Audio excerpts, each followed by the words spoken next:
ہم گناہگار ہیں، سیاہگار ہیں، بدکار ہیں.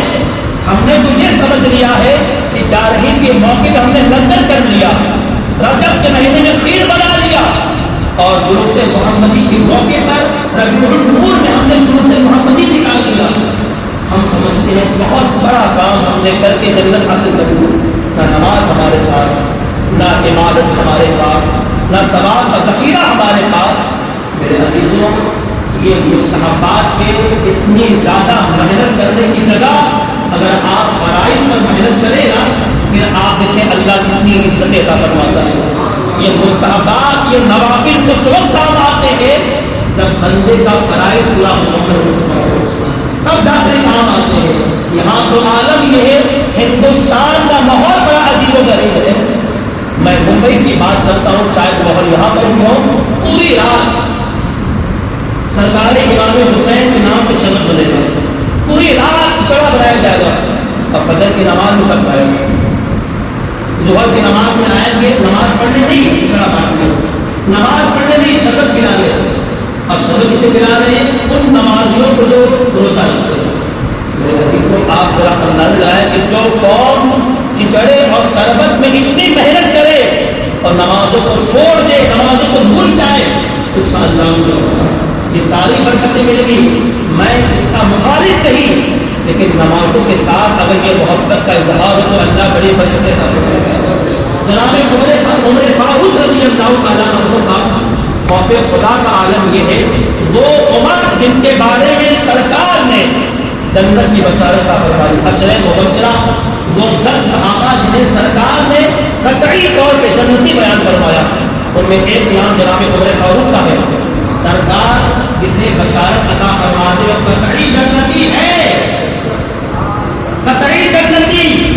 لیکن اس کے باوجود اللہ سے اتنا ڈرتے تھے، اتنا ڈرتے تھے کہ آپ کے حکومت میں 10 سال اور چند مہینے آپ نے خلافت فرمائی. اور خلافت کا عالم یہ ہے، ایک شہر میں آپ حکمراں نہیں ہے، بلکہ 22 لاکھ مربع میل پوری زمین کی سلطنت اللہ نے آپ کو عطا فرمائی. اب 22 لاکھ مربع میل کسے کہتے ہیں؟ صرف ہندوستان کی بات نہیں، اپنا کی بات نہیں، 3 بر اعظم آپ کی سلطنت کے دائرے میں آتا تھا. لیکن عالم یہ خوف خدا کا، آپ خود فرماتے ہیں عمر کی حکومت میں اگر راستہ خراب ہو، ایک بکری راستہ خراب ہونے کے سبب گر جائے، اس کا پیر ٹوٹ جائے، عمر کو اس کا بھی حساب اللہ کی بارگاہ میں دینا ہوگا. یہ سوچ، یہ فکر، آج تو ہم انہیں حاکم بناتے ہیں. بندہ اگر ایک علاقے کا کارپوریٹر بن جائے، MLA بن جائے، تو وہ زمین پہ قدم نہیں پڑتے اس کے، وہ آسمانوں میں گھومتا ہے، وہ آسمانوں میں سیر کرتا ہے. ارے جس قوم نے تمہیں MLA بنایا، کارپوریٹر بنایا، ہم سے سبق لحاظ رکھتے. یہاں تم گھر بھرے قوم برباد ہو، ہمیں کوئی مطلب نہیں قوم سے، لیکن یاد رکھتے اگر اللہ تمہیں حاکم بنائے تو جناب عمر کی سیرت کو اپنانے کی توفیق عطا فرمائے، تب جا کر تم اپنی دنیا کے ساتھ آخر بنا سکتے ہو. ورنہ اگر تم نے حکمرانی کے لیے، دنیا کو پانے کے لیے تم MLA بن جاؤ، MP بن جاؤ، ہماری دنیا تو آباد ہو جائے گی جس طرح آباد ہو رہی ہے. بڑے بڑے بندے بن رہے ہیں اور زمینیں لی جا رہی ہے، لیکن تم نے اپنی آخرت کی تیاریاں نہیں کی، تمہاری آخرت بن نہیں پائے گی.